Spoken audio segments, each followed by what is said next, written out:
name is Rob Abel, and I'm the content coordinator of SC Media. And with us today, we have Rami Essaid. He is the CEO of Distil Networks. Rami, how you doing today? I'm doing great. How are you? I'm doing fine, thank you. So tell me about some of the advancements that you've seen in botnets. Well, we've seen in the past couple of years, bots have reduced the volume of attacks that they have, but increased the sophistication of which they're coming at targets. We've seen bots go from simple scripts to the past couple of years where they're full-on browsers embedded on home residential computers that can mimic a mouse movement, keyboard click, anything a human can do, the bots are now able to do. Wow. And you said that those are having a particular interesting impact on gift cards and retailers. Can you tell us a little bit more about that? Yeah, so there was this new attack that we saw the past couple of months in which online retailers were having bots execute against them to check the value of gift cards, enumerating through until they found all the gift cards that had some sort of value and then handing them off to another source, and that source was then selling the value of that gift card. So essentially they're checking the accounts and the bots were passing it off on all the validated cards and somebody else was cleaning them out. Wow.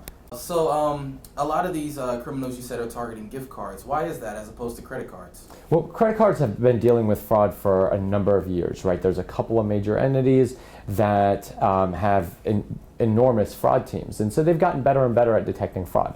Criminals still target credit cards, but they found this is a much easier, cheaper vector of attack. As credit card fraud detection has gotten better, this was wide open. Gift cards aren't federal insured. There's not a big team. Each individual company is responsible for their own gift cards, and so there's just not a big team behind it, and they've been able to get away with millions of dollars of fraud.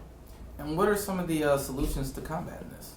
Well, so one is having a bot detection mitigation solution, right? This is a new category of defense on your web infrastructure that hasn't existed for the past except for the past couple of years. Gartner is now covering it at 451, but it's not top of mind for people. In fact, less than 10% of retailers have protections in place for this. So being more on the cutting edge of new technologies, new defenses online is imperative. You can't just react. Otherwise, you're going to be responsible for lots and lots of fraud. And is there anything that consumers can be doing on their end to help mitigate some of these damages, or do you think that the majority of this rests on the backs of the retailers? Well, so the issues and the fraud is ultimately going to come down to the retailers, but consumers can do a little bit more to protect themselves. One, change the PIN if you can on any gift card that you have. Write down your balance, make sure that you check it regularly, and if you see something anomalous, if you don't know how the money went away, contact the retailer. Oftentimes, they don't have a way to get in touch with you if there was some fraud, so they wait for you to call them. If you don't ever call them, then they just wash their hands of it. So it's a little bit on you as an owner of the gift card to make sure that you're aware of what's going on. Wow. Thank you very much. Yeah. Once again, I'm Rob Abel. I am the content coordinator of SC Media, and with me I have Rami Essaid. He is the CEO of Distil Networks.